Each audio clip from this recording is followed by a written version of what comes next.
दो तस्वीरें आप देख रहे हैं, गवर्नर हाउस के अंदर की तस्वीरें हैं। भगत सिंह कोश्यारी गवर्नर को अपना इस्तीफा सौंपते हुए उद्धव ठाकरे नजर आ रहे हैं और खुद कार ड्राइव करके पहुंचे आज अपने दोनों बेटों आदित्य और तेजस के साथ। जैसा कि दिनेश मौर्य बता रहे थे कि तेजस को पहली बार एक तरह से मीडिया के सामने लाए हैं उद्धव ठाकरे, और ये सीधी तस्वीर हम आपको दिखा रहे हैं। ये तस्वीर अंदर की है जब भगत सिंह कोश्यारी को अपना इस्तीफा सौंपा है उद्धव ठाकरे ने। बिल्कुल, तो उद्धव ठाकरे खुद इस्तीफा देने पहुंचे अपने बेटों के साथ, और ये तस्वीरें आप देख सकते हैं जब गवर्नर को इस्तीफा उन्होंने सौंपा। और ये वहीं की सीधी तस्वीरें, राजभवन पहुंचकर राज्यपाल को इस्तीफा सौंपने खुद गाड़ी चलाकर अपने दो बेटों के साथ उद्धव ठाकरे यहां पर पहुंचे। और दिनेश भी, पंकज अभी बात कर रहे थे कि लेकिन इसके बावजूद भी यूथ का सपोर्ट अभी भी उद्धव ठाकरे को है, लेकिन जिसका सपोर्ट उद्धव ठाकरे को चाहिए था उनका सपोर्ट उन्हें नहीं मिल पाया, और उसी की वजह से आज ये हालात पैदा हुए।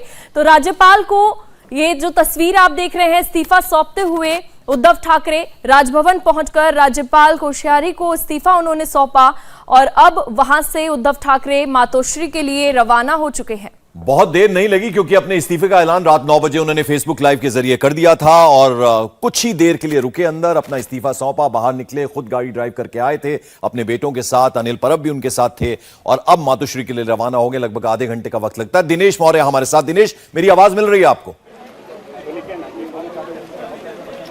जी आ रही है पंकज, आपकी दिनेश, आवाज। सवाल अब मेरा यह है कि हालांकि उद्धव ठाकरे ने अपने तमाम समर्थकों से कहा है कि कानून व्यवस्था न बिगड़े, लेकिन जो अंदाज अभी आपके साथ बातचीत में नजर आ रहा था, वो आशंका, वो डर बना रहेगा। कल शिंदे गुट अगर पहुंचेगा तो कानून व्यवस्था के किस तरह के बंदोबस्त किए गए हैं कि लॉ एंड ऑर्डर की सिचुएशन ना बिगड़े?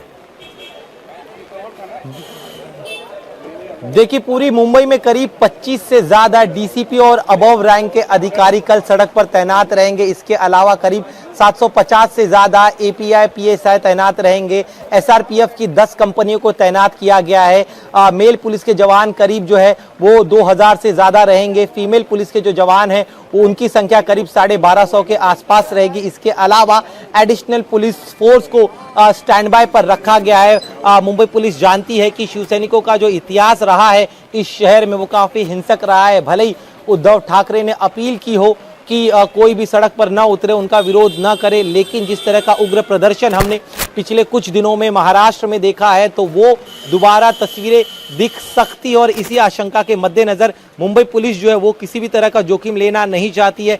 न सिर्फ पुलिस डिप्लॉयमेंट की बात करे, बल्कि आज पूरे शहर में मुंबई पुलिस की तरफ से कई ऐसे भड़काऊ नेता जो अपने बयान के जरिए, अपने एक्ट के जरिए माहौल को खराब कर सकते हैं, उनको नोटिसेस जो है पुलिस द्वारा जारी कर दिया गया है। साथ ही में ये भी आदेश दिया गया है कि कोई भी पोस्टर नहीं लगाएगा, सड़क पर पुतला नहीं फूकेगा, सोशल मीडिया पर भड़काऊ कोई कंटेंट नहीं डाल सकता है। इसके अलावा लोगों को इकट्ठा कर नारेबाजी या प्रोटेस्ट भी नहीं कर सकते। इस तरह के साफ साफ निर्देश मुंबई पुलिस द्वारा। दिनेश, बड़ा सवाल यह है कि अब जो विधायक है उनकी तो चलो समझ में आती है, लेकिन शिवसेना, अभी दीपक केसरकर ने इंडिया टीवी से बात की, उन्होंने कहा कि शिवसेना तो हम है, 39 विधायक हमारे हैं। तो अब ये टकराव कहीं ना कहीं होगा, सड़कों पर वो टकराव ना हो, उसके लिए भी अब देखना होगा आगे किस तरह से चलती है बात।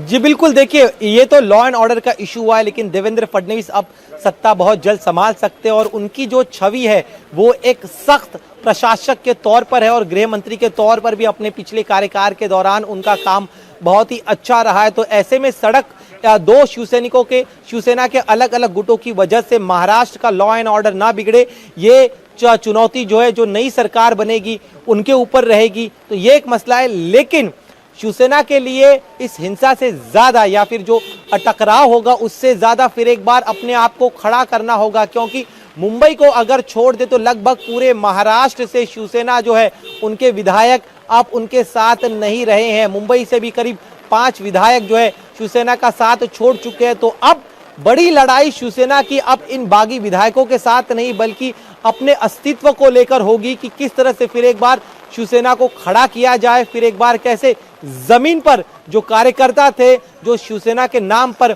बाला साहब के नाम पर वोट देते थे, लेकिन शिवसेना, उद्धव ठाकरे की यही गलती हुई कि उन्हें लगता था कि हर जो वोट मिल रहा है वो उनको मिल रहा है, उनके बाला साहब के नाम पर मिल रहा है, लेकिन अब बाला साहब नहीं है तो लोग उन्हें वोट दे रहे हैं। लेकिन उद्धव ठाकरे भूल गए कि ये जो पिछले 25-30 सालों से जो ठीक है शिवसैनिक है, दिनेश, जो आज एक बार विधायक बने दर्शकों हुए हैं, को वो मंत्री वीडियो बने हुए दिखा देते हैं, वो तस्वीरें दिखा देते हैं जब फेसबुक लाइव के जरिए उद्धव ठाकरे ने इस्तीफे का ऐलान किया था। मी गेल्या बुधवारीच आपल्याला सगळ्यांना सांगून वर्षा हे निवासस्थान, शासकीय निवासस्थान सोडलं, माझ्या मातोश्रीमध्ये आलो, आपल्या मातोश्रीमध्ये आलो. आज मी आपल्या सगळ्यांच्या समोर मुख्यमंत्री पदाचा देखील त्याग करत आहे. आजपर्यंत आपण सगळ्यांनी खूप प्रेम दिलं, खूप आशीर्वाद दिले. ठीक आहे, मी गेल्या बुधवारीच आपल्याला सगळ्यांना सांगून वर्षा हे निवासस्थान, शासकीय निवासस्थान सोडलं, माझ्या मातोश्रीमध्ये आलो, आपल्या तो मातोश्रीमध्ये तस्वीरें आप देख रहे हैं गवर्नर हाउस की तस्वीरें। दाहिनी तरफ जो तस्वीर है उसमें भगत सिंह कोश्यारी को अपना इस्तीफा सौंपते हुए बहुत देर नहीं रहे। 11 बजे लगभग निकले थे मातोश्री से गवर्नर हाउस के लिए और उसके बाद तुरंत अपना इस्तीफा सौंपा गवर्नर भगत सिंह कोश्यारी को और अपने बेटे आदित्य और तेजस के साथ वो गाड़ी खुद ड्राइव करके बाहर निकल गए। इस्तीफे का ऐलान जैसे ही उद्धव ठाकरे ने किया, मुंबई में बीजेपी विधायकों ने जश्न मनाना शुरू कर दिया। बीजेपी विधायकों ने क्या कुछ कहा, आइए आपको सुनाते हैं। ठाकरे के नेतृत्व में महाराष्ट्र की सरकार चल रही थी, किसान को कुछ न दे सके, कोरोना काल में किसी को मदद नहीं हो गई, इसीलिए महाराष्ट्र की जनता त्रस्त थी। उद्धव जी ठाकरे इन्होंने अब राजीनामा दिया है, हम बहुत खुश हैं। कल हमारे देवेंद्र जी फडणवीस मुख्यमंत्री बनने जा रहे हैं। महाराष्ट्र की 12 करोड़ जनता सबको खुशी है, ये भाजपा की सरकार आ रही है। राजन सिंह मुंबई से विधायक है। राजन सिंह जी, कितनी बड़ी ये आपके लिए राहत की बात है और आखिरकार आपकी सरकार बनने जा रही है, तमाम आप यहाँ पर विधायक जुटे हुए हैं। राहत की बात नहीं, बात ये थी कि 2019 में आदरणीय मोदी जी का फोटो लगा के, आदरणीय देवेंद्र फडणवीस जी का फोटो लगाकर युति कर इन्होंने चुनाव लड़ा था और ये युति से चुनाव लड़ने के बाद भारतीय जनता पार्टी के पीठ में छुरा भोग कर उस कांग्रेस और राष्ट्रवादी के साथ ये बैठकर वहां पर सरकार चला रहे थे।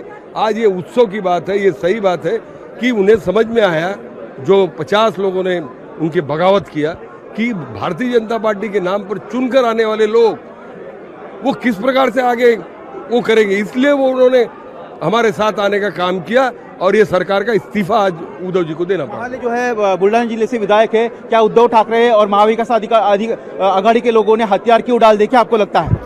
देखो, शिवसेना और भारतीय जनता पार्टी ये नैसर्गिक युति है।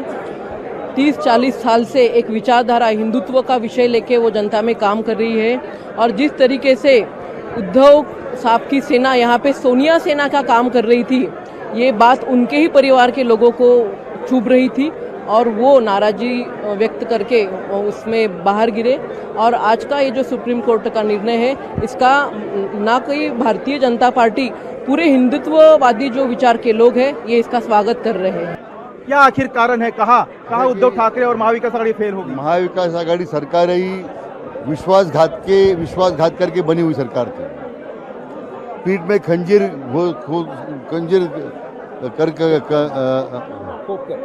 खोप के उस सत्ता में आई थी। ज़्यादा दिन चलने वाली नहीं थी, विश्वास से बनी नहीं थी। पूरे भ्रष्टाचार की टोली है सरकार में, टोली लेके बनी सरकार कभी तो जाने वाली थी, आज उनको सत्ता से हटना पड़ा। महाराष्ट्र जो नंबर 1 का राज्य है वो पीछे पीछे चला गया और ये परिस्थिति हो गई कि उद्धव ठाकरे मुख्यमंत्री के खुद के पार्टी के कैबिनेट मंत्री और सारे विधायक छोड़ के उनको चले गए। ये बहुत ही इतिहास में ऐसा कोई नेता के साथ नहीं हुआ और उन्होंने राजीनामा, अपना रेजिग्नेशन बहुत पहले देना चाहिए था। जब आज आखिरी हार गए और कोई चारा नहीं तो उन्होंने अपना इस्तीफा दिया है। सबसे पहले तो मेरा यही कहना रह गया कि उद्धव ठाकरे जी ने सबसे बड़ी गलती की थी कि उन्होंने 2.5 साल पहले गलत लोगों के साथ जाके, जिनको जनाधार नहीं था, उनके साथ जाके सरकार बनाई। ये तो रास्ता ही गलत था उनका। अब जब गलत रास्ते से जाएगा उसका अंत क्या होगा, ये तो हर बार देखा है हमने। तो मुझे लगता है कि उद्धव जी ने जिस प्रकार से 2.5 साल में सरकार चलाई, ना जनता के काम में आई, सत्ताधारी पार्टी के जो एमएलए हैं वो बाहर जाते हैं, ये इतिहास में पहली बार हुआ है। तो इसमें आत्मपरीक्षण करने की जरूरत है। मुझे ऐसा लगता है कि ये हिंदुस्तान की राजनीति में ऐसा शायद ही कभी हुआ रहेगा कि एक सिटिंग चीफ मिनिस्टर की पार्टी से 70% से ज्यादा विधायक उनकी नाक के नीचे से उनका साथ छोड़ देते हैं। 5 मंत्री जो मंत्री पद भुगतते समय उनका साथ छोड़ देते हैं, विधायक साथ छोड़ देते हैं। इसका मतलब ही यह होता है कि लेजिस्लेचर का जो सेंटिमेंट है या विधानसभा का जो सेंटिमेंट है वो मुख्यमंत्री और उनकी सरकार के साथ में नहीं है। और चूंकि लेजिस्लेचर का सेंटिमेंट उनके साथ में नहीं है, महाराष्ट्र की जनता का सेंटिमेंट भी उनके साथ में नहीं है। इसीलिए उन्हीं के पार्टी के विधायकों ने ये फैसला किया है। बाला साहब ठाकरे जी का हिंदुत्व, भारतीय जनता पार्टी का कड़वट हिंदुत्व को साथ लेके हम आगे जाएंगे और साथ ही में महाराष्ट्र के विकास का मुद्दा पहला होगा। जो काम पिछले 2.5 साल से अटके पड़े थे, जो विकास रुक गया था, वो विकास की गति को आगे लेके जाने का काम माननीय देवेंद्र जी करेंगे और मुझे लगता है हमारे सारे कार्यकर्ता उनके पीछे पहाड़ की तरह खड़े रहेंगे। 2.5 साल पहले लोगों ने जो जनमत दिया था, जो आशीर्वाद माननीय फडणवीस साहब को उस समय दिया था, आज वही जन आशीर्वाद निश्चित ही आने वाले समय में सच होगा और वो आशीर्वाद निश्चित ही महाराष्ट्र को विकास की तरफ ले जाएगा। वीरेंद्र जी, आप जिस थाने से आते हैं, जिस थाने में आप रहते हैं और थाने का काम आप संभालते हैं बीजेपी का, आपने वहाँ पर भी काफ़ी आवाज़ उठाई थी, लेकिन अब थाने में आपको एक नया कद्दावर साथी मिल रहा है एकनाथ शिंदे के रूप में, तो कैसे ये जोड़ी विकास के काम को लेकर आगे बढ़ेगी देवेंद्र फडणवीस से एकनाथ शिंदे? भारतीय जनता पार्टी का संगठन बहुत अच्छी तरह से थाने जिला में काम कर ही रहा था, पर निश्चित आने वाले समय में थाने का और विकास ये माननीय फडणवीस साहब के नेतृत्व में होगा, ऐसा विश्वास हम सभी को है। जो हुआ है ये महाराष्ट्र के जनता की जीत है, क्योंकि आज जो गवर्नमेंट आने वाली है देवेंद्र जी फडणवीस साहब के नेतृत्व में, वो महाराष्ट्र की जनता के लिए काम करेगी। और काम जो है, जो प्रॉब्लम हमने हमारे कॉन्स्टिट्यूंसी में देखे, जो होने चाहिए थे हुए नहीं। जनता के दरबार में हमने ये कहा था सरकार अंतर्विरोध से करेगी, जनता का विश्वास तो दूर, ये सरकार अपने एमएलए का विश्वास भी नहीं रख पाई। इसका नतीजा है आज ये नौबत। 2.5 साल से जो आप लोग सब लोग ने देखा, जो सरकार नहीं चल रही थी, एक गैंग चल रही थी जो सिर्फ अपने विपक्ष को किसी न किसी तो गलत केसेस में फंसाना, विरोधी लोगों के घर तोड़ना, उतना ही काम कर रहे थे। आज वो सारी चीजें बंद हो जाएगी और देवेंद्र जी फडणवीस साहब के लीडरशिप में एक अच्छी सरकार, लोगों के लिए काम करने वाली सरकार महाराष्ट्र में आएगी। आपको क्या लगता है कि उद्धव ठाकरे ने तमाम जो है अपीलें की, हथकंडे अपनाए, विधायक उनके साथ नहीं गए? देखिए, नारायण राणे जी ने जो है बड़ी बगावत की थी, छगन भुजबल, फिर नारायण राणे, गणेश नाइक, तो उस वक्त जो है आपने भी उनको बड़ा झटका दिया था। ये और भी इनको बड़ा झटका है क्योंकि 40 विधायक मुख्यमंत्री रहते हुए उनके साथ से 50 से ज़्यादा विधायक उनके साथ से निकल गए। देखिए, वो निकले नहीं है, उन्होंने बाला साहब की शिवसेना को बचाया है।